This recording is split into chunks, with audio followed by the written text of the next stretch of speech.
Hi friends, ഞാൻ LDC എങ്ങനെ clear ചെയ്തു, അതിനുപയോഗിച്ച സോഴ്സസ് ഏതൊക്കെയാണ് എന്നുള്ളൊരു വീഡിയോ ആണ് ഇത്. ഫസ്റ്റ് ഓഫ് ഓൾ ഞാൻ നിങ്ങളുടെയൊക്കെ പറയട്ടെ, ഇതിനകത്ത് ഫാൻസി ആയിട്ടൊന്നും നിങ്ങൾക്ക് കാണാൻ കഴിയില്ല. ഒത്തിരി റാങ്ക് ഫയലുകളും പുറംചട്ട പോയ പുസ്തകങ്ങളും അടപ്പ് പോയ പേനകളും ഒക്കെ കാണാൻ പറ്റൂ. ഞാൻ LDCക്ക് വേണ്ടി പഠിച്ച റാങ്ക് ഫയലാണ് ഇത്. ഇത് ആക്ച്വലി അന്ന് യൂണിവേഴ്സിറ്റി അസിസ്റ്റൻറ്റിന് ഇറങ്ങിയ ഡിഗ്രിയുടെ റാങ്ക് ഫയലാണ്. ഇതിന് തന്നെ 3 പാർട്ടുണ്ട്. അതിനകത്ത് തന്നെ ഈ രണ്ടാമത്തെ പാർട്ടില്ലേ, അതാണ് ഏറ്റവും കൂടുതൽ ഞാൻ ഉപയോഗിച്ചിട്ടുള്ളത്. ഇത് എത്ര വട്ടം പഠിച്ചെന്ന് എനിക്ക് തന്നെ അറിയില്ല. ഇതിനകത്ത് മെയിനായിട്ട് ഉള്ള സബ്ജക്റ്റുകളെല്ലാം ഇതിനകത്താണ് ഉള്ളത്. സയൻസ്, കോൺസ്റ്റിറ്റ്യൂഷൻ, കേരള ഗവേണൻസ്, അങ്ങനെ പല സബ്ജക്റ്റുകളും ഇതിനകത്താണ് ഉള്ളത്. അപ്പോൾ എൻ്റെ കയ്യിലുണ്ടായതുകൊണ്ട് ഞാൻ ഈ ടാലൻറ്റിൻ്റെ റാങ്ക് ഫയൽ ഉപയോഗിച്ചതേ ഉള്ളൂ. പുതിയ LDC റാങ്ക് ഫയലൊക്കെ അന്ന് അവൈലബിൾ ആയിരുന്നു. നിങ്ങൾ ഉപയോഗിക്കുമ്പോൾ LDC മാത്രം ഉപയോഗിച്ചാൽ മതി. ഡിഗ്രി ലെവൽ രീതിയിലൊന്നും പഠിക്കണമെന്നില്ല. പിന്നെ മെയിൻ സോഴ്സാണ് നമ്മുടെ SCRT ടെക്സ്റ്റ്. ഇത് കണ്ടല്ലേ, SCRT ടെക്സ്റ്റിൻ്റെ പുറം ചട്ടയൊന്നുമില്ല. ഇത് അന്നത്തെ ലക്ഷ്യയുടെ SCRT സയൻസ് ഗൈഡാണ്. അതിനകത്ത് ഫിസിക്സും കെമിസ്ട്രിയും ബയോളജി എല്ലാം ഒരു ബുക്കിലായിരുന്നു. അതും ഞാൻ നല്ലപോലെ പഠിച്ചു. ഇതിൻ്റെ ഒരു 4 വോളിയുണ്ട്. പക്ഷേ അതെൻ്റെ വീട്ടിലാണ്, ഞാൻ സേഫായിട്ട് വെച്ചിട്ടുണ്ട്. ഇത് ഞാൻ LDC എഴുതി കഴിഞ്ഞപ്പോഴത്തേക്ക് SCRT ടെസ്റ്റുകൾ മാറാൻ തുടങ്ങി. ഞാൻ ജൂലൈ 1 തൊട്ട് ഒരു LDC പ്ലാൻ തുടങ്ങുന്നുണ്ടല്ലോ.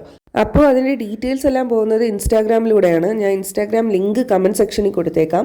അപ്പോൾ വേണ്ടുന്നവർ കയറി നോക്കിയാൽ മതി. ജൂലൈ 1 തൊട്ട് നമ്മൾ സ്റ്റഡി പ്ലാൻ ഇടുന്നതായിരിക്കും. പിന്നെ ഇത് എൻ്റെ കുറച്ച് സാധന സാമഗ്രികളാണ്. സ്റ്റിക്കി നോട്ട്സ് ഇമ്പോർട്ടൻ്റ് ആണ്, ഹൈലൈറ്റ്സ് ഇമ്പോർട്ടൻ്റ് ആണ്. വളരെ ഇമ്പോർട്ടൻ്റ് ആയിട്ടുള്ള കാര്യങ്ങൾ മാത്രമേ നിങ്ങൾക്ക് കാണാൻ കഴിയൂ. കുറച്ച് കളർ പേനയൊക്കെ ഉണ്ട്. സ്റ്റിക്കി നോട്ട്സ് നല്ല കാര്യമാണ് കേട്ടോ. മറന്നു പോകുന്ന കാര്യങ്ങൾ ജസ്റ്റ് എഴുതി നമ്മൾ വോളിലൊന്ന് ഒട്ടിച്ചാൽ മതി. പിന്നെ ഇതാണ് എൻ്റെ LDC 2024 ഞാൻ ഉപയോഗിച്ച സിലബസ് ആണ്.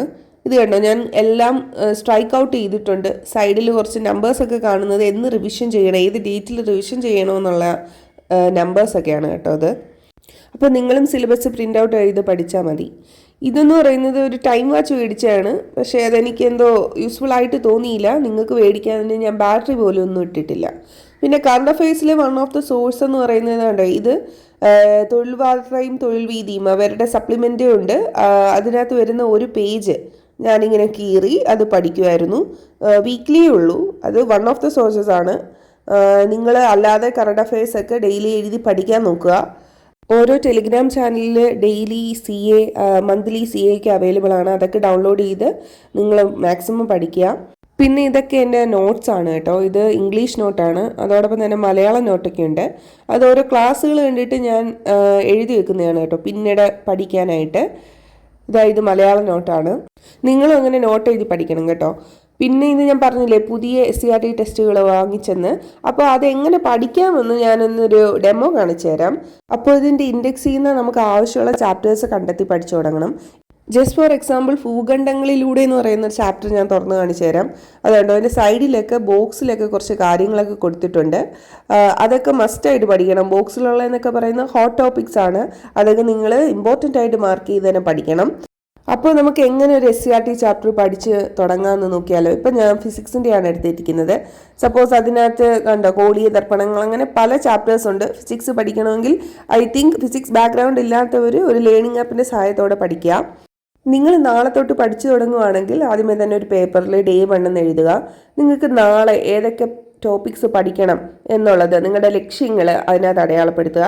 എന്നിട്ട് ഓരോ ലക്ഷ്യങ്ങൾ കവർ ചെയ്യുന്നതിനനുസരിച്ച് നിങ്ങൾ അത് കട്ട് ചെയ്ത് കൊടുക്കുക. അങ്ങനെ ചെയ്യുമ്പോൾ തന്നെ നമ്മൾ പഠിച്ചു എന്നുള്ളൊരു സാറ്റിസ്ഫാക്ഷനും ഒരു കോൺഫിഡൻസും നമുക്ക് കിട്ടും. അപ്പോൾ അന്നത്തെ ടാർഗറ്റ് കംപ്ലീറ്റ് ആക്കുമ്പം നമുക്ക് തന്നെ ഇനി എനിക്ക് പഠിച്ചാൽ കിട്ടും എന്നുള്ളൊരു സന്തോഷം കിട്ടും. പിന്നെ രണ്ടാമത്തെ ടിപ്പ് എന്ന് പറയുന്നത് മാത്സ്, ഇംഗ്ലീഷ്, മലയാളം ഇതിനകത്ത് വീക്കുള്ളവർ ഡെയിലി അത് പഠിക്കാൻ നോക്കുക. കാരണം 30 മാർക്കാണ് മെയിൻസിന് ഇതിനകത്ത് നിന്ന് ചോദിക്കുന്നത് തന്നെ. 30-ലൊരു 25+ മേടിക്കാൻ എല്ലാവരും ശ്രമിക്കണം.